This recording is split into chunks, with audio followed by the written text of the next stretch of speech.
All right, I will say good morning. We are continuing in Eretz Hashem in Os Samech Beis, and we are picking up today. On page Kuf Nun Gimel. So if you remember again, yesterday we spoke about the Maila of Moshe Rabbeinu, the unique quality and characteristic of Moshe Rabbeinu as being a Talmid Chacham. And we described that the Maila of being a Talmid Chacham is number one, someone who knows themselves, a self-awareness, someone who knows Torah, someone who as a result constantly knows the Ribono Shel Olam, and someone who is perpetually involved in Avodas Hashem to the exclusion of any distraction. Of course, when we speak about in such absolutes, so only Moshe Rabbeinu is capable of achieving such an absolute level, but we're more focusing on the qualities of the Talmid Chacham, self-awareness, commitment to Talmud Torah, trying to understand HaKadosh Baruch Hu, and ultimately steeped in Avodas Hashem. And again, just like we saw before, we thought this would follow the similar pattern, namely that Moshe Rabbeinu cultivated this midah, but then ultimately again passed this midah down to his children. And then afterwards it becomes the midah accessible to all of Klal Yisrael. So here Reb Tzaddik said this midah is a little bit different. Why? Because effectively Torah lo nitna b'Yerusha. There is no such thing as being morish, as conveying to one's children the status of Talmid Chacham. There are certain traits and there are certain dispositions and there are certain milas that can become part of my genetic or my spiritual DNA that I can then pass down to my children and by extension to Am Yisrael. But then there are other midos, there are other milas where the only way to acquire them is for a person to personally work hard on them. So Reb Tzaddik posits that the Maila of Talmidei Chachamim is something that even though Moshe Rabbeinu had it, and even though Moshe Rabbeinu was part of our mishpacha, at the end of the day, if you want that Maila, you must work independently in order to achieve it. It's not in your DNA. It's not automatically there. There's no default setting that any of us could activate. If we want this Maila of Talmid Chacham, ultimately we must go ahead and actively pursue it. Now, the beautiful news is that it is accessible to anyone and everyone. That's the beautiful part, right? That anyone who wants to achieve this particular level, anyone who wants to go ahead and grow in this particular way has the ability to do so, but lemaisa, it is a choice that I have to make. I will say an incredible yisod. And if you think about it, it's a profound idea in life in general. There are certain things which can be conveyed to you, right? The color of your eyes, the color of your hair, if you're tall, if you're short, right? Even certain aspects of your intellect can be conveyed. And it appears that even on a spiritual level, there are certain things which can be conveyed, right? Certain things that ultimately, again, I can inherit.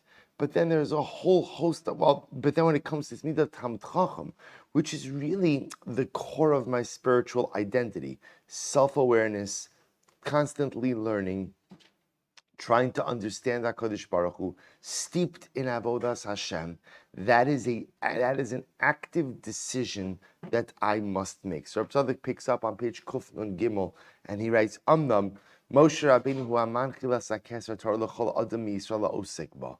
Moshe Rabbeinu, or as I will say, if a person chooses to go ahead and activate this identity, then Moshe Rabbeinu is the one who they derive this midah from.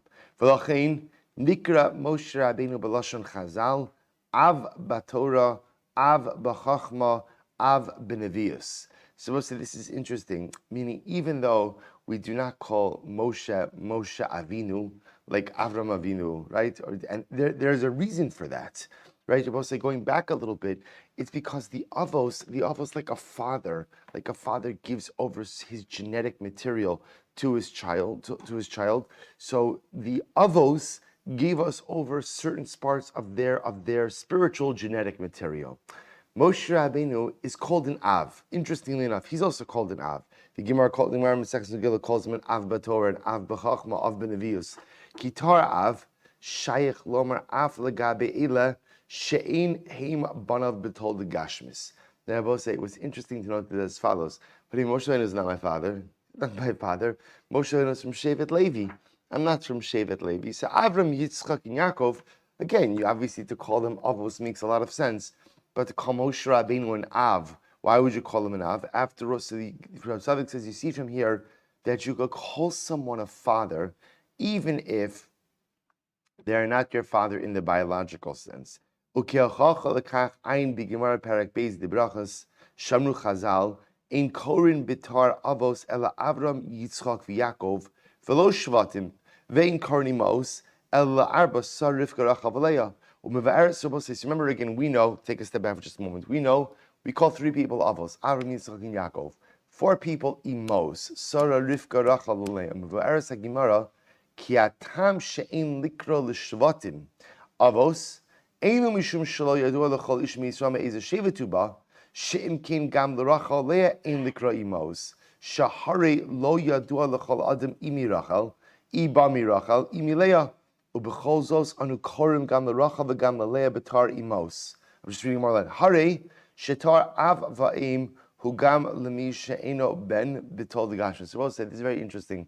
What Reb Tzaddik is pointing out over here is as follows: is obviously we see that we ascribe the title Av or Aim even to people with whom we don't necessarily share a biological connection. Now, there's actually an interesting distinction here between the Avos and Imos. All of us are descended from Avraham, Yitzchak, and Yaakov, right? That's not a shaila. Interestingly enough, just like all of us are descended from Sarah, Rivka, the problem just is when we get to Rachel and Leah, so at the end of the day, some of us are from Rachel, some of us are from Leah. Yet, we still call Rachel and Leah the Imos.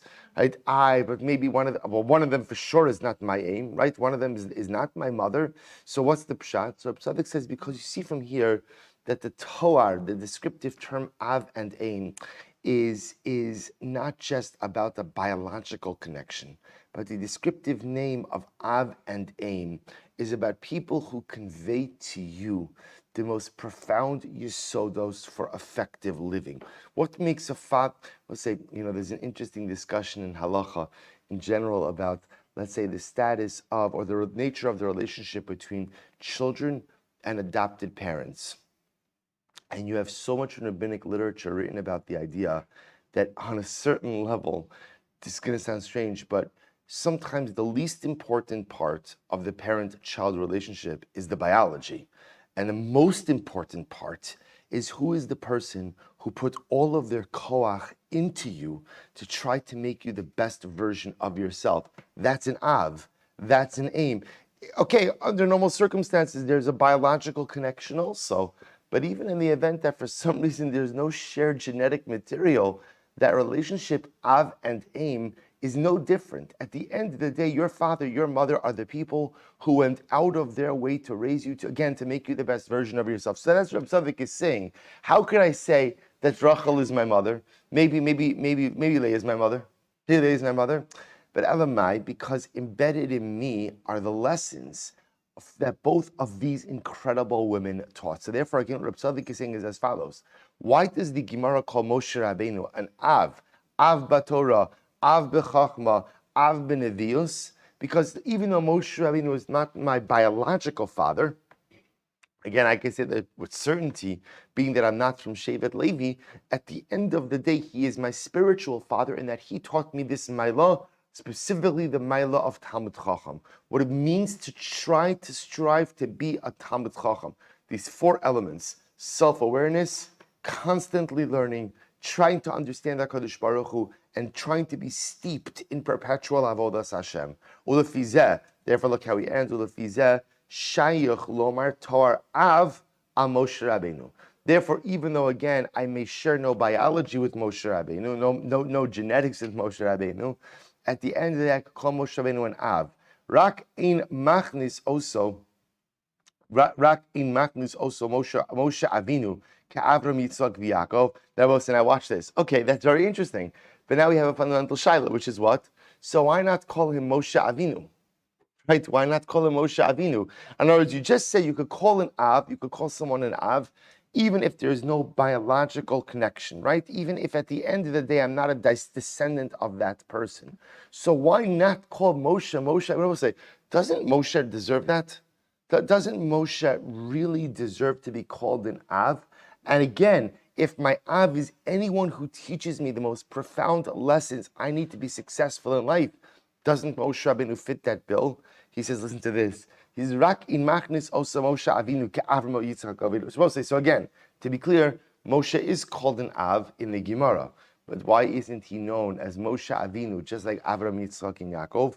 Ki hu nikra Av lihios hashoresh rak shall kol talmidei chachamim shebi Yisrael. Because Moshe Rabbeinu is only the Av for the Talmidei Chachamim. What does this mean? So I think what Reb Tzadok is trying to highlight is the following. So I will say, if you go back and you begin to go through this list. So remember again, what did Reb Tzadok say? We learn the Maila of Yisrael, of inherent and innate Kedusha from Yaakov Avinu. We learn the concept of tzaddik, right, which we translated again as sexual purity, morality, even in the face of being bombarded with temptation, immorality, from Yosef. We learn the ability to be a chassid, perpetually steeped in avodas Hashem, from David. We learn the concept of tahar, ultimately again from Levi, kadosh, from Aaron. So what's interesting about all of those midos is I possess them all. They're all inside of me. They're all part of my spiritual genetic code. They're all there. The shaila is, do I choose to activate it or not? Right? But it's there. In other words, there's nothing I have to do to acquire the tzidkus of Yosef. The only thing I have to do is I have to choose to act on it. But it's there. The midah is there. The tara of Aaron is there. The chasidus of David is there. I just have to choose to activate it. That's different than being a Talmid Chacham. I will say the ability to be a Talmid Chacham is not inherent. It's not inherent. That's a choice. That's a choice. I could do it. I can make it happen. But it's not some latent, dormant koach that's sitting inside of me. It's an active avoda I have to engage in. So who are the avos? The avos are the ones who bestow upon us midos that are by definition internal. They're innate. I just have to make the choice ultimately to go and activate them. I will say, this is an incredible yisod. But to be a Talmid Chacham, as Reb Tzadok defines, someone who is self-aware, someone who constantly wants to learn. When I say constantly, I mean 24/7, but has a burning desire to always want to learn the Rebbeinu Shalom's Torah. Someone who's trying to understand HaKadosh Baruch Hu, and someone ultimately, again, who is constantly, to the best of their ability, steeped in avodas Hashem. That's not innate. That's not innate. You could want it, you could choose it, but you have to actively choose it. You have to actively pursue it. You have to actively make it happen. Therefore, Reb Tzadok posits, that's why Moshe Rabbeinu is not called an Av. He's kind of called an Av, right? The Gemara calls him an Av, because at the end of the day, he does bestow upon us this incredible legacy, but Lamaisi is not called an Av like the other Avos, because the midah that he represents is something that may not be innate. It's accessible to anyone who wants it, but you had to actively run after it. So because of that, Moshe Rabbeinu was deemed a bit differently than Avram Yitzchak. So we'll stop over here for today. We'll spend one more shiur, Meretz Hashem, finishing up this os. Shkoyach.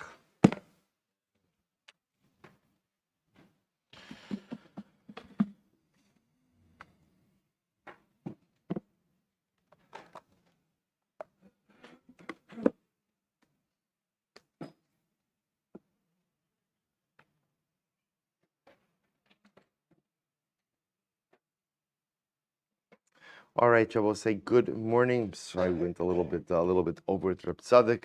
Let's begin. Begin by thanking all of our sponsors, our Talmud Torah sponsors, for the month of Sivan, Naftoli and Chava Tilson from Eretz Yisrael. We thank you, Naftoli's Chaver, Benjamin Wohl, for introducing to the Daf. May Hashem bless us all to finish the Daf Yomi cycle and celebrate together with the Siyum in Eretz Yisrael B'Karov. To thank Baruch Meir and Rena Dubin for dedicating our shiurim and drashos this month for Sivan. May Hashem continue to protect our brothers and sisters in Eretz Yisrael. May all of our children remain safe and complete their year of learning with a deep connection to the land and to Hashem's Torah. To thank our week of learning sponsor, Mrs. Selma Wolf, in the schus of Refuah Shlema for her grandson, Kobe Rothberg, Yaakov Zev Ben Tzivya Devora. We hope that he, together with Kol Cholei Yisrael, have a complete and enduring refuah. So also with that, let us continue. So today's daf is Nun Tes 59, and we are picking up in Eretz Hashem on Nun Ches Amud Beis 58b, and we left off Dechuli Alma, which is 2, 4, 6, 8, 10, 12, 14 lines up from the bottom. Last two words in line. So both say, so remember again, we left off, we're now, again, just to understand where we are with the Avoda. We've now finished the sprinkling of blood inside of the Kodesh HaKadoshim. We've finished the sprinkling of the blood in the Kodesh opposite the Paroches, the curtain. And now we're doing the blood applications on the Mizbeach Hazav, the golden Mizbeach, which was the Mizbeach that was normally used for Ketores. So what we left off, so we'll say the first part of yesterday's discussion was establishing where the Kohen Gadol was standing. So remember again, the Kohen Gadol would turn his back to the Paroches, would turn his back to the curtain, and would walk towards the Mizbeach Hazav, which was in the center. So we'll say, so just if you could imagine for a moment, when the Kohen Gadol was walking with his back towards the Paroches, so remember the menorah was on his right, the shulchan was on his left. See, he's walking towards the Mizbeach, which is pretty much like center, pretty much in the center of the Beis Hamikdash itself, and he would do the blood applications standing effectively between the Mizbeach and the curtain. That's where he was, between the Mizbeach and the curtain, with his back, it sounds like at least right now, with his back towards the curtain. Now, what we're going to see, interestingly enough, is, however, when he would begin the blood applications would begin on the far side of the Mizbeach. So remember, again, I both say, we saw in yesterday's daf, and thank you to Moshe for sending out the pictures, so now everybody has the pictures also. We saw in yesterday's daf, pictures 140 and 141, which was the machlokes between Rabbi Akiva and Rabbi Yossi Haglili, essentially how the Kohen Gadol would go ahead and begin do the blood application. So remember again, you have Rabbi Akiva, who essentially says that you are starting from the southeast corner, and working your way clockwise around. And then you had Rabbi Yossi Haglili, who said that you are starting from the northeast corner and making your way around counterclockwise. Good. So now the Gemara says as follows. Dechuli Alma, this is very interesting. Dechuli Alma, mi abahu karen de paga b'reisha lo ave. Now I will say this is very interesting. Both according to Rabbi Yossi Haglili and Rabbi Akiva, you are not starting the blood applications with the first corner. In other words, when the Kohen Gadol is walking from the Paroches to the Mizbeach Hazav, he is not starting the blood application with the first corner of the Mizbeach he encounters. Because also, if you look back at that image, it is clear the first corner that he encounters when coming back from the Kodesh, coming back from the Paroches, from the curtain, is the southeast corner, or the southwest corner, excuse me. That's the first corner he really encounters walking back.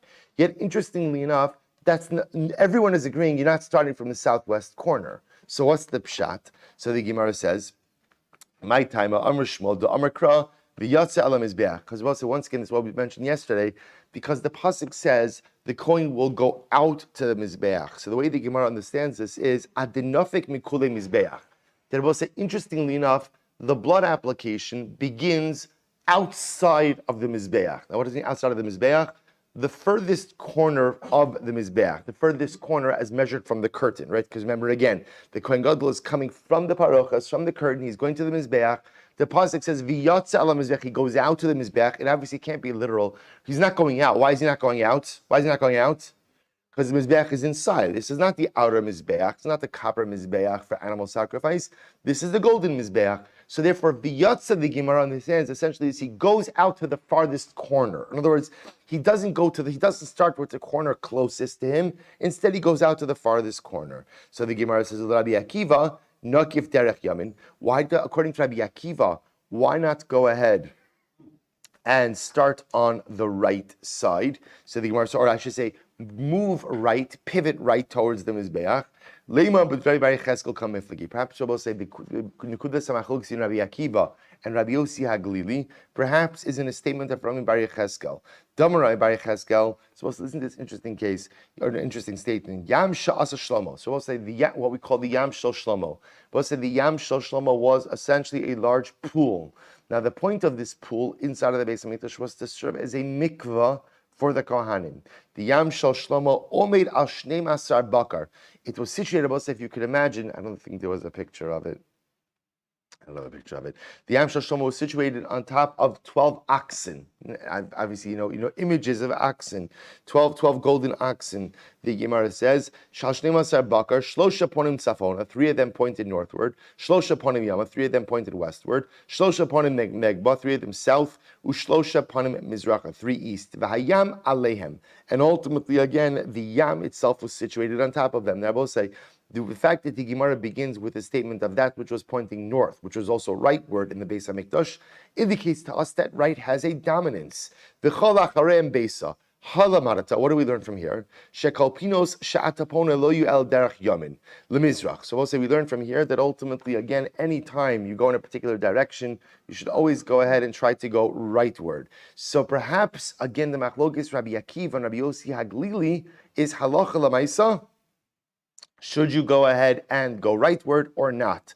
Mar islay b'dar Bar Yecheskel, Umar lesser b'dar Bar Yecheskel. Perhaps again, one opinion holds that we pass like Rabbi Bar Yecheskel, and one opinion holds that we don't. Maybe that's the Nekudas HaMachlokes Rabbi Akiva Rabbi Yossi. Lo, Ducholi Alma islu Bar Yecheskel. Everybody agrees. I will say that in general, when choosing a direction to go in, you go right. Because we will say again, we've seen that many times before, because the right has a chashivos. And perhaps I will say here is what Rabbi Yossi and Rabbi Akiva is trying to understand. So we're just trying to understand where Rabbi Akiva and Rabbi Yossi HaGlili get their respective movements for the blood applications from. That's what's happening over here. So you just keep on referring back to pictures 140, 141, trying to understand why Rabbi Akiva is starting from the southeast corner, going clockwise, and versus why Rabbi Yossi HaGlili is starting from the northeast corner, going counterclockwise. So the Gemara says maybe the machlokes is as follows. The Gemara says, Mar Savra Yalfinan Pnei Mechutz. One opinion says that essentially the blood applications on the inner Mizbeach follow the same order of the blood applications on the outer Mizbeach. Umar Savra Lo Yalfinan Michutz, and the other opinion will say, no, we do not learn out the inner applications from the outer applications. Rabbi Akiva. So say Rabbi Akiva would hold that we don't learn it out. Rabbi Yossi would say we do learn it out. For Rabbi Akiva, Nehida Lo Yalif Pnei Mechutz. But even Rabbi Akiva, if you hold that we do not learn out the blood applications of the inner Mizbeach from the blood applications of the outer Mizbeach, shouldn't one have the prerogative to follow that order if one so chooses? Rabbi Akiva, both listen to this. Rabbi Akiva says, I'll tell you, here's my svara. Medina, Bahu Karen de Paga Beresha, Bahu Avi Beresha. Rabbi Akiva says, really, the corner that you go ahead and you encounter first is really the corner that you should go ahead and start the blood application from. So we'll say, so remember again, in Rabbi Akiva's view, and we're going to see this is actually going to become a little bit of a machlokes, Rabbi Akiva says, where should you really begin the blood applications from? Where should you really begin? From the southwest corner. Right? So we'll say, why the southwest corner? Because think about this for just a moment. Where was the opening of the curtain of the Kodesh HaKadoshim? Where was the opening? On the southern side, right? On the at least for now. That, remember again, it was a machlokes we saw before. Was it on the south or was it in the north? For now, we're working with the assumption that it's on the southern side. So, which means that when the Kohen Gadol would come out of the Kodesh HaKadoshim and do the blood applications, bepashtos, he's oriented where? South. Which means that when he walks to the Mizbeach, he's coming a little bit at an angle, which means that really the first corner he kind of encounters is the southwest corner of the Mizbeach.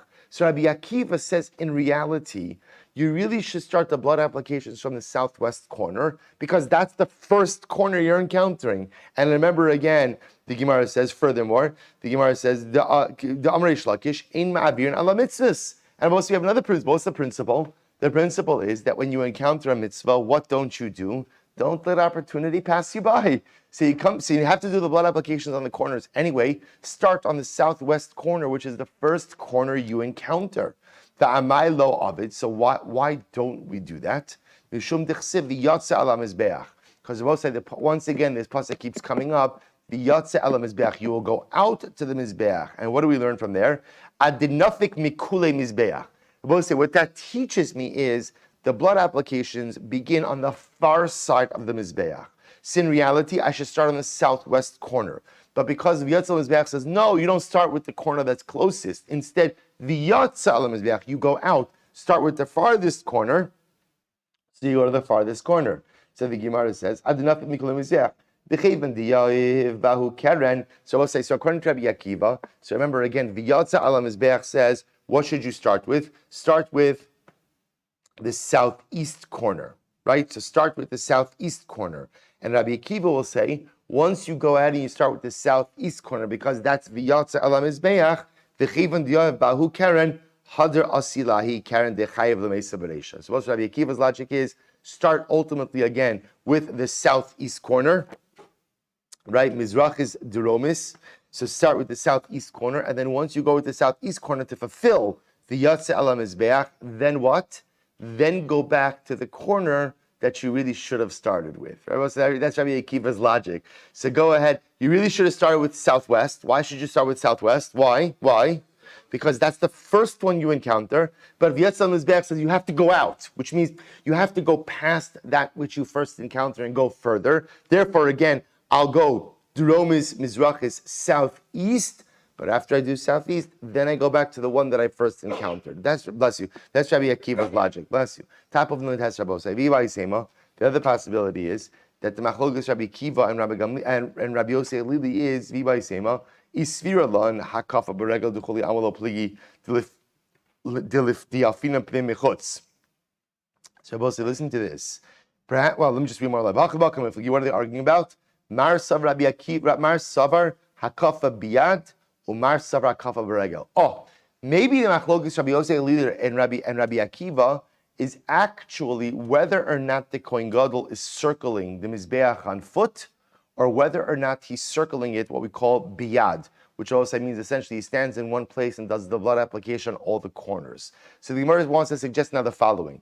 If he's actually circling the Mizbeach, if he's actually circling on foot, then everyone would agree that the blood applications of the inner Mizbeach are the same order as the blood applications of the outer Mizbeach, which would be like Rabbi Yosei Aglili.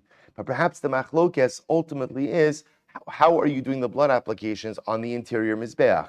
Are you what we call hakafa beregel, actually walking around on foot, or hakafa biyad, standing in one place, but just doing the blood application on all four corners? So the Gemara posits that Rabbi Akiva would hold he's standing in one place and going ahead and applying the blood by hand.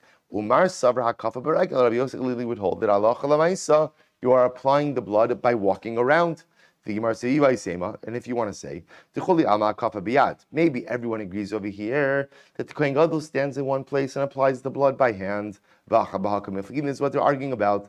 Mar Savra Yafinan Yad Meregel. One opinion will say that we learn out the process, even though the Kohen Gadol may be standing in place, we learn out the order of the blood applications, even when you're doing it quote unquote by hand, from the same way as if you were walking around the Mizbeach. Umar Savar Lo Yalfina. The other opinion says no, once you're not walking around, therefore the order of the blood applications is going to be different on the interior Mizbeach than it is on the exterior Mizbeach.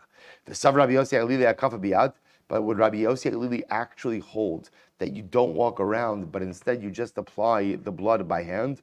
But look at the end of the Mishnah. Rabbi Eliezer umachta. But remember again, in our Mishnah, we read an opinion. Rabbi Eliezer says that what? The Kohen Gadol stands in place and applies all of the blood.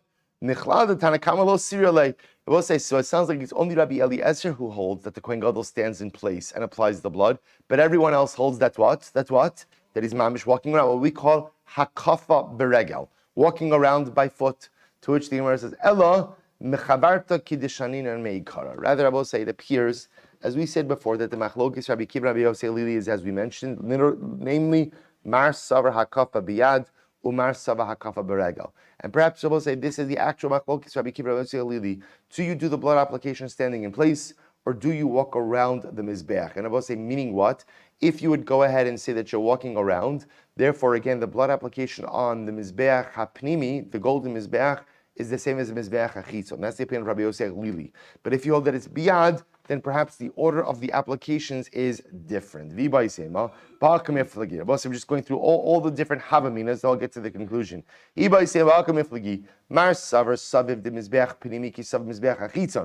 another possibility. The other possibility is maybe, first, one opinion holds that the way we work our way around the inner mizbeach is just the same way that we work our way around the outer mizbeach. Umar savar kule mizbeach pinimi b'makom chada karen the mizbeach chitzon kai. But the other opinion says no, you can't compare it to both. Listen to this.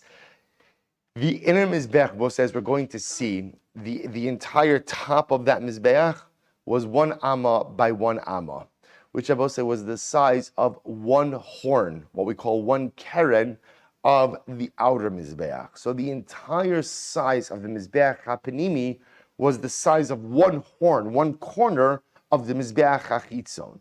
So the machlokes could be, one opinion says, we treat both mizbechos the same. And the second opinion says, you can't treat them the same, because again, remember the one corner of the mizbeach hachitzon was the size of the mizbeach hapanimi. To which the Gemara says, Tanya Rabbi Shmuel. Rabbi Shmuel says, this is quite fascinating. Shnei kohanim gidolim nishtayro b'mikdash rishon.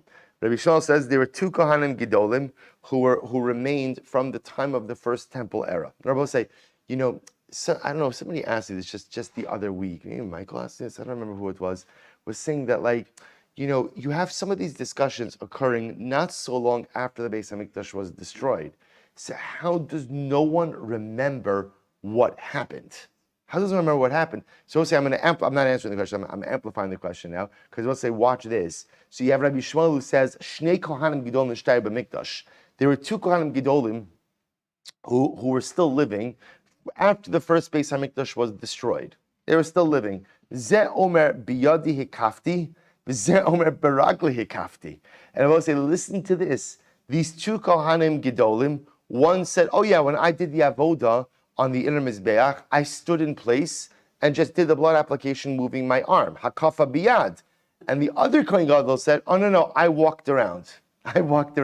So I'll say, isn't this absolutely incredible? Zen no Saint Talmud Dvarav, and each of them gave their reasoning. Zen no Saint Talmud Dvarav, savdim zeh pnimiki, savdim zeh hachitzon. So the Kohen Gadol who did hakafa beregel walked around. He said that the inner mizbeach is treated just like the outer mizbeach, and ultimately again, therefore we walk around. Zen no Saint Talmud Dvarav. And the other opinion said, no, you don't walk around. Come on. The entire interior mizbeach is the size of one horn, one corner of the outer mizbeach. There's no need to walk around. You could just move your hand around. So we'll say it's incredible. This is the edus of 2 kohanim gidolim. So we'll say what it sounds like is, it is possible. Remember again, this is reflecting a time before the codification of halacha. You see, I both say we are used to approaching halacha in a very simple way. What's the bottom line, right? What does the Shulchan Aruch say? What does the Mishnah Berurah say, right? What is the bottom line? Well, remember that's because we're living far along the halachic process. But Bismana Gemara, ultimately, before Bismana Gemara, obviously, you had machloksim. So I will say, so what it sounds like is, this is incredible. Going back to the beginning of the Masechta, remember again, what did the Kohen Gadol do during the 7 days before Yom Kippur? What was he doing? He was sequestered to Lishkas Parhedron. And what was he taught? He was taught the Avodah. What it sounds like is that, if it was Talmidim of Rabbi Yossi Lili who were teaching him, they may have taught him one way, and Yossi Lili was later on, right? But if it was Talmidim of Rabbi Akiva who were teaching, he might have learned it a different way. That it sounds like it's possible that historically, depending on maybe who the Sanhedrin was, or depending on ultimately, again, who the Talmidei Chachamim were, might have been nuanced differences. Again, in the big stuff is the big stuff, right? Essentially, the Avodah of Yom Kippur is the Araisa. So remember again, the clear facts are the clear facts. But on some of these more nuanced machloksim, it sounds like from the Gemara that there may have been different things done by different Kohanim Gedolim. Again, I want to point out, in very few and nuanced situations, like this one, hakafa biyad, hakafa beregel, seems to be that there may have been differences of approach. It's absolutely incredible. Rabbi Eliezer Omer, so Rabbi Eliezer says, Kohen Gadol would not walk around. Instead, Kohen Gadol would stand in place and do the blood applications like that. Masnisin money. So I'll say whose opinion is reflected in our Mishnah. Rabbi Hudahi, the son of Meir Omer, Rabbi Eliezer Omer, b'mkomo omer umachta. Va'akulan hayanose. So let's listen to this. So now Rabbi Meir says, name Rabbi Eliezer, that the Kohen Gadol would stand in place. He would not walk around the Mizbeach. Instead, he would just stand in place. Umachta, and he would apply the blood on the corners.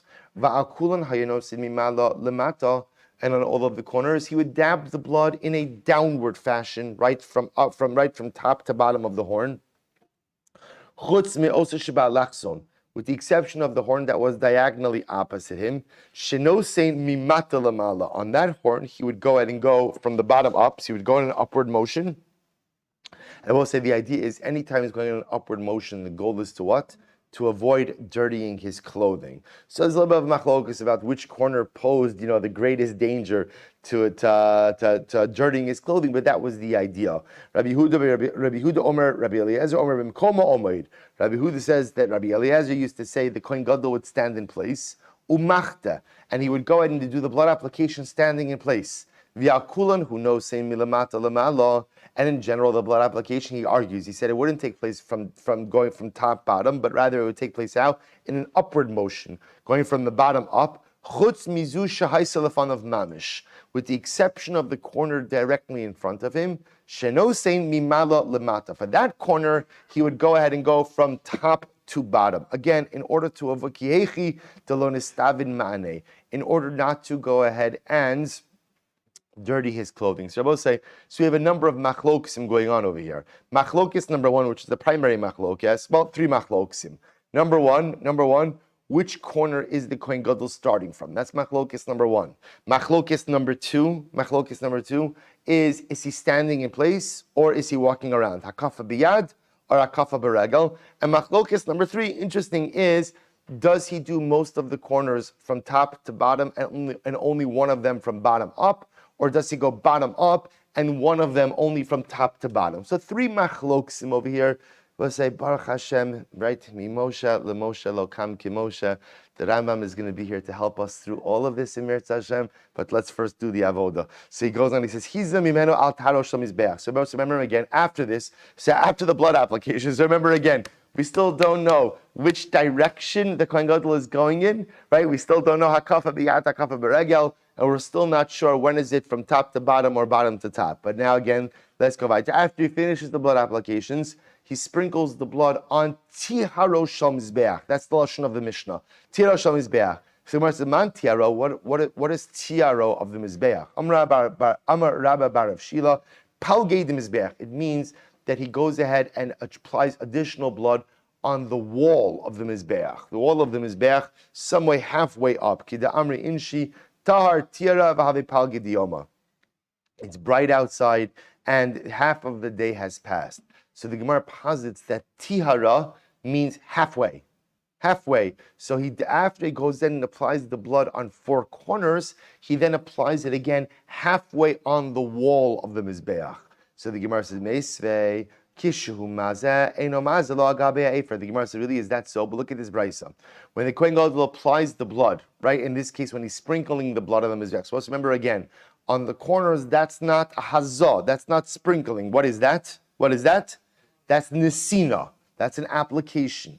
On the rest of the, now what the Gemara is describing is a hazah, a sprinkling. So the Gemara says, when he sprinkles, Eino Mazeh lo agabe Efer. He doesn't sprinkle on top of the ashes on the Mizbeach. Well, so remember again, why are there ashes on the Mizbeach Hazav? From what? From the Ketores. Good, from the Ketores. So he doesn't do the blood application, he doesn't do the sprinkling on top of the ashes. Nor does he do it on top of the coals. Ella, chote gechalim elech, that was the first white line. Rather, what he does is, he moves the coals a little bit here, umazeh. And he goes ahead and he sprinkles on the Mizbeach. So we'll say, so what does this show? Where is the sprinkling of the dam being done?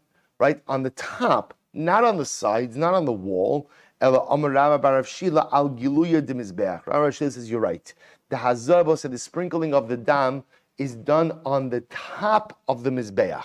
The top of the Mizbeach. Kedichsev uke'esem hashamayim letohar. So we'll say what tihara means is the top of the Mizbeach itself. So we'll say, so again, so therefore, after you do the blood application on the four corners, the Kohen now does a hazah. He does a sprinkling of blood on the top of the Mizbeach. But even to that, and the Brisa says, he doesn't do it on top of the coals or on top of the ashes. Rather, what he does is he kind of parts the coals a little bit and does the hazah there. So the Gemara says, Tanya, Chananya, or B'tzad Sifoni, who knows saying, Chananya said that he would apply the blood on the northern side of the Mizbeach. Rabbi Yossi or B'tzad Dromi, who knows saying, Rabbi Yossi says, no, he would apply it on the southern side of the Mizbeach. But my kameflagi, so what are they arguing about? This is incredible. This is what we learned before. Mar Savar Pischa B'dara, Mar Savar Pischa B'tzafon. Both say what they were arguing about was which side was the opening, right? Which side was the opening ultimately again of the Kodesh or the Kodesh HaKadoshim. One opinion says it was in the north, one opinion says it was in the south. To which the Gemara says, D'choli alma miha heicha degamrin matanos dekranos hasim yahiv al gago. Now what's interesting about this is as follows. Everyone is agreeing that pretty much whichever corner you finished with, that's the part of the top of the Mizbeach that you're going to do the hazah. My timer, what's the reason for that? Amakra v'tiara v'kiddusho. Because they both say there's a juxtaposition. V'tiara v'kiddusho, makom shekidsho, wherever you finish the sanctification, which is a reference ultimately again to the blood applications on the corners, sham tiharo. That ultimately again is where you do the tara, which is a reference to the sprinkling of the blood. Incredible. Shabbos says, therefore, again, one more machlokes. Exactly. Now we know again that the hazah is after you do the corners. The hazah is being done on the top of the mizbeach, but a machlokes ultimately again, which part of the top is it being done on the northern side? Is it being done on the southern side? And Meretz Hashem to be seen. So we'll say, remember again. Now we'll say at this point in time, the entire blood service of Yom Kippur has been finished. So Moshe suggests you understand. We've applied the blood in the Kodesh HaKadoshim. We've applied the blood in the Kodesh opposite the Paroches, opposite the curtain. We've now come to the Golden Mizbeach, applied the blood on the corners, applied the blood on top, and now we are finished with the blood service. So what do you do now? The leftover blood, you would pour it out on the western Yisod of the outer Mizbeach. So let's remember again, the Yisod literally means the base, but the base had a drainage hole. The base had a drainage hole. You would pour the leftover blood into that drainage hole. Because the pasuk says, the rest of the dam of the par you shall pour out. Bahu pagaresha. They will say, now why are you pouring it out on the western side, on the Yisod of the western side? Because they will say, when you walked out of the Kodesh, that was the first part of the Mizbeach that you encountered. So essentially, you pour out the remaining blood on the first part, the first drainage area that you encounter. And I will say again, for the outer Mizbeach, so this is talking about now blood service on the outer Mizbeach. When you finished with the blood service on the outer Mizbeach, again, not Yom Kippur, just a regular day, you would pour it out by the southern base. So Tan Rabbanon, Yisod HaMizbeach Ze Yisod Dromis. When the pasuk says you shall pour it out by the base of the Mizbeach, that refers to the southern base. Ata Omer Yisod Dromis, or Ela Eino Ela Yisod Ma'aravis. How do you know it's the southern base? Maybe it's the western base. So the Gemara says, Amrit Yilmat Yiridasa Min HaKevesh, the Yitziasa Min HaHeichal. We learn out the process of the Kohen Gadol's descent from the ramp of the altar to how he exits the Heichal on Yom Kippur. So the Gemara says, Ma Yitziasa Min HaHeichal B'samachlo. Just like when the Kohen Gadol comes out of the Kodesh on Yom Kippur with the remaining blood of the dam and the sayer, he pours it out at the closest Yisod, which for him is the western one. Ve'eza ze Yisod Ma'aravi.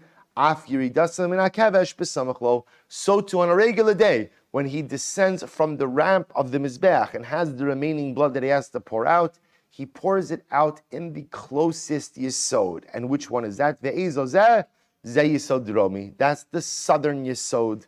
So the Gemara says, Tanya, Rabbi Yishmael Omer Zev Yisod Ma'arav. Rabbi Yishmael holds that no, both on a regular day and Yom Kippur, everything is always poured out by the western base. By the western base. So also remember again, by Yom Kippur, that's fine because that's the closest one. On a regular weekday, when he's descending from the ramp, it means he has to walk a little bit. Rabbi Shimon ben Yochai Omer, Zev Yisod Dromi. Rashbi says no. Everything is always poured out by where? By the southern base. Bishlam Rabbi Shmuel Kasavar. Rabbi Shmuel makes sense because what happens? Yilmod Sasmi Mefurash. So here's what's interesting. The Torah tells that we know more explicitly by Yom Kippur that he pours out the dam. So the Gemara will say that, so according to Rabbi Shmuel, we'll learn out the sasum, right? The sasum ultimately, again, is how you deal with leftover blood from the outer mizbeach. So that's not explicitly told to us. We'll learn out how you deal with the blood from the outer mizbeach from how you deal with the blood of the inner mizbeach. Ella, or from Yom Kippur. Ella, Rabbi Shimon Yochai, my time. But what's Rashbi's logic? Why would he say that everything is always poured out by the Yisod Dromi? My time. Ravashi Kasavar Pischa B'Daram Kai. So we'll say this is actually very interesting. So the Gemara suggests that according to Rabbi Shimon Yochai, actually the Mizbeach was situated a little bit differently. Literally translated, Pischa B'Daram Kai. If you take a look at Rashi for just a moment, Rashi says, Kasavra Pischa, it's the last short line in Rashi, Pischa Dehechal B'Dromo Shal Mizbeach. He holds that the Mizbeach was actually moved over a bit more towards the north, which means that when you walked out of the Heichal, the first part of the Mizbeach you encountered was the southern side of the Mizbeach. Hilchach Yisoda Shar Pesach O Amoid Hainu Dromi. So we'll say, so interestingly enough, it turns out that there may be a little bit of a machlokes over here about how the Mizbeach itself was situated, and Rashbi held the Mizbeach was actually moved a little bit further towards the north, so that when you walked out, you actually first encountered the southern corner of the Mizbeach. So that was actually the closest Yisod to dispose of the blood. So the Gemara says, Tana debei Rabbi Yishmael, Tana debei Rabbi Yishmael b'd Rabbi Shimon bar Yochai, Zev v'zeh Yisod Dromi. Supposed to listen to this. In the yeshiva of Rabbi Yishmael, they went ahead and they quoted Rabbi Shimon bar Yochai, who said both bloods are poured out by the Yisod Dromi, v'simonech mashchua gavri legavra. And ultimately, again, they claim that the students of Rabbi Shimon ultimately went ahead and convinced the students of Rabbi Shmuel to go ahead and follow their way. So we'll say, so again, so now one more piece. So which Yisod was used on Yom Kippur? We're not worried so much about weekday right now. So it appears that everyone is pretty much agreeing that halacha l'maisa, that for at least Yom Kippur, they would go ahead and use the Yisod Dromis, the southern Yisod. Again, but we'll see in the Rambam which drain or which Yisod, which base they would pour it out on. Good. So keep that another open issue. We know that the Kohen is disposing of the remnants of the blood by pouring it down the Yisod, or by pouring it by. Now you don't pour it down the Yisod. The Yisod is the base. In the Yisod was a cavity that you would pour the blood into. Was it the southern Yisod? Was it the western Yisod? In Eretz Yisrael, we will see in the Rambam as well. Last piece, Rabosai, Elu ve'elu mis'arvin ba'ama v'yotzin. Rabosai, now remember again, where would that cavity that was in the Yisod take the blood? It was essentially a channel. And where would the channel go to? The Kidron Valley. Now remember again, the Mishnah said, and what would happen in the Kidron Valley? What would happen? So remember, at that point in time, the farmers would go ahead and purchase the blood from the Beis HaMikdash and use it as fertilizer. But you had to purchase it. Why did you have to purchase it? Because if not, what happens? Me'ilah, right? Which tells us that the blood itself is still subject to Me'ilah until you purchase it. Once you purchase it, then again, the sanctity of the blood is transferred onto the money, which becomes the property of the Beis HaMikdash. And again, halacha l'maisa, the blood itself becomes chulin. So it says the Gemara Tan Rabbanan Mo'alin b'dan Rabbi Meir, right? The Rabbi Meir holds that blood is subject to Me'ilah. Rabbi Shimon, I'm sorry, Div Rabbi Meir, Rabbi Shimon. The Chum say no, ein Mo'alin b'hen. There is no Me'ilah by dam. So the Gemara says no Me'ilah by dam. So we'll say, so it sounds like over here that there is a machlokes. Is blood subject to Me'ilah or not. Is blood subject to me'ila or not? Sa'at kan lo pligi elam d'Rabbanan. So also the Gemara says, first of all, let's understand. This is not a da'araisa machlokes. This is only a d'Rabbanan. In other words, the opinion who says that blood is subject to me'ila, that is a statement midrabanan. Aval mid'araisa ain't molin b'hem. Rabbi say mid'araisa, there is no me'ila by dam. Right? Mid'araisa, no me'ila by dam. So the Gemara says, okay, minahani mili. How do you know that there's no d'oraisa me'ila by dam? But say, again, I want to be clear. What the Gemara is talking about over here is even before you purchase the dam, meaning obviously after the farmers purchase the dam, there's no me'ila, right? That's obvious. But the Gemara suggests that even before you purchase the dam, so even before you redeem the dam, everyone is agreeing that mid'oraisa, there is no me'ila by dam. It's only midrabanan that there's me'ila. So we'll say, so we make the farmers purchase the dam, not because biblically they have to, because biblically there is no problem of me'ila. It's just in order to avoid me'ila midrabanan, we make them go ahead and purchase the dam. So how do you know that there is no me'ila midoraisa? So listen to this. Minahani mili, amar ula amar kra, lochem, shalachemi. Because we'll say the pasuk says, ki nefesh habasar b'damhi, v'ani nasativ lochem, I've given the blood to you. So we learn from that, that the blood is yours. What does it mean the blood is yours? That blood is not subject to me'ila. Blood is not subject to me'ila. I'll say a unique aspect of dam, that even though everything else sacrificial and consecrated is subject to me'ila, blood is not subject to me'ila mid'araisa. The Bay Rabbi Shimon Tana lechaper. The pasuk says that blood is lechaper, lekapar nasativ v'lo leme'ila. I've only gone ahead and assigned blood for kapara purposes, but blood is not subject to me'ila. Rabbi Yochanan Amar. Rabbi Yochanan says, the pasuk says, who? So I'll say the pasuk, again quoting the same pasuk, ki adam hu banefesh yichaper, who lifnei kapara kila achar kapara. Blood before atonement has the same status of blood after atonement. Mala achar kapara ein bo me'ila. Just like after atonement, there is no me'ila by dam. So too, again, before atonement, blood is also not subject to me'ila. Why don't you say just the opposite? Why don't you say that blood after kapara is just like blood before kapara? Just like before kapara, there's a din of me'ila. So too, after kapara, there is me'ila as well. But see, that doesn't make sense, and I'll tell you why it says the Gemara. So we'll say this is now fascinating. We'll say there is no such thing as something which has been used for its prescribed mitzvah that is subject to me'ila. In other words, we'll say, which is really quite fascinating. Once an item has fulfilled its consecrated purpose, it is no longer subject to me'ila. That's the klal that the Gemara is espousing over here. Therefore, the drasha is who, that blood remains in its state. Blood remains lifnei kapara kila achar kapara. That just like blood after kapara is not subject to me'ila, so too again blood before kapara is not subject to me'ila. So we'll say the beauty of this Gemara, before we go on, the beauty of this Gemara is that halacha l'maisa, everyone is agreeing that what? That mid'oraisa, dam is not subject to me'ila. Now a machlokes as to where I'm learning that out from, but everyone agreeing with the biblical principle that blood is not subject to me'ila. Midrabanan, it is subject to me'ila. Therefore, again, when the farmers get it pouring out into the Kidron Valley, the farmers must what? They must what? They must purchase it from the Beis HaMikdash in order to remove it from its rabbinic me'ila status. Okay, so we'll say now, the Gemara introduced the principle. And the principle is that once something has been used for its intended consecrated or sacrificial purpose, it is no longer subject to me'ila. To which the Gemara says, really? Is that true? V'hari Trumas Hadashan. We'll say, what about Trumas Hadashan? What's Trumas Hadashan? We'll say, what's Trumas Hadashan? It's the ash. The ash from what? From what? From Karbanos. Now we'll say, is Trumas Hadashan subject to Me'ilah? And the answer is yes.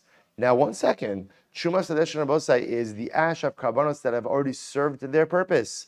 So if they've already served their purpose, then halacha l'maisa again, why would it be subject to Me'ilah? Bari Trumas Hadashan. We'll say top of Samech. Let's say, come on, admit it. When it was 6:32 and we did not turn to Amud Beis, you're like, there's no way this guy's going to pull this off. Okay. I got this. Let's say top of Samech. Says the Gemara, what about Trumas Hadeshen? Top of Samech, which is tomorrow's daf. Top of Samech. Mishum David Trumas Hadeshen Big Day Kahuna Shnei Ksuvin Habayin Kechad. Arbo say this is it's really fascinating. Arbo say in general, this is what's so exciting about the daf is like you begin in one direction, you end up somewhere totally different, and on the way you acquire these incredible morsels of magnificent knowledge. So let's listen to this. Because Trumas Hadeshen and Big Day Kahuna both say are Shnei Ksuvin Habayin Ke'echad. So let's talk about these two things. So the Gemara says, we'll say the concept of Shnei Ksuvin Habayin Ke'echad is as follows. When the Torah wants to teach me a rule, what does it do? It states it how many times? One time. Or that's what it should do. If you want to teach me a rule, right? We'll say a rule means this is a principle that applies. A rule doesn't have to apply in every situation, but a rule applies in what? The overwhelming majority of situations. When the Torah Kedosha wants to teach me a rule, say it once. If the Torah, however, states something twice, what does that tell me? That tells me that's an exception. It's not a rule. Or it should say it's an exception that applies in the mentioned cases. So we'll say, so now watch this. So the Gemara says, you want to tell me that halacha l'maisa, even something that's been used for its intended purpose, is still subject to me'ilah. And what's your proof to that? Your proof to that is Trumas Hadeshen, because the ash is still subject to me'ilah, even though already the karbanos have been burned. But there's another example. What's the other example of that? This is incredible. Big Day Kahuna of Yom Kippur. Now we'll say, look at Rashi for just a moment. Tap Rashi and Samech Hamad Aleph. Big Day Kahuna. Arba'a Big Day Lavan. The Kohen Gadol Yom Kippurim. Dechsibu v'nicham sham. We'll say this is incredible. We'll say we're going to see that by the Big Day Kahuna of the Kohen Gadol, what do you do with that clothing after Yom Kippur? So it's going to be Machlokas, which we're going to touch on tomorrow. So we'll say the opinion that's being quoted over here says v'nicham sham. After the Kohen Gadol finishes the avoda, he leaves his clothing there. The Gemara is assuming right now v'nicham sham means that clothing is unusable. No one else could use it, and it is subject to me'ilah. Now watch this. What is that an example of? So the Kohen has now done the avodah of Yom Kippur. So he's used the clothing for their intended purpose. And now the pasuk is telling me what? V'nicham sham. That's what? They're subject to me'ilah. So, now I have two examples. I have Trumas Hadeshen and Big Day Kahuna, which are two examples of things used for their prescribed purpose, yet still subject to me'ilah. So if you just want to say it once by Trumas Hadeshen, then you could create an overarching principle. You want to just say once by Big Day Kahuna, right? Then you create an overarching principle. You give me two examples of an item used for service and still subject to me'ilah. That's called Shnei Ksuvin Habayin Ke'echad. That's the Torah stating a rule twice, which tells you that what Shnei Ksuvin Habayin Ke'echad, v'chol Shnei Ksuvin Habayin Ke'echad ein melamdin. And Abba said the general rule is when the Torah states a principle twice, that's not to create a rule. That's to tell you that it's an exception in these two mentioned cases. So we'll have to stop over here for today. We'll pick up in Eretz Hashem with this discussion of Shnei Ksuvin Habayin Ke'echad and ultimately loop back in Eretz Hashem to Dam as well. Shkoyach.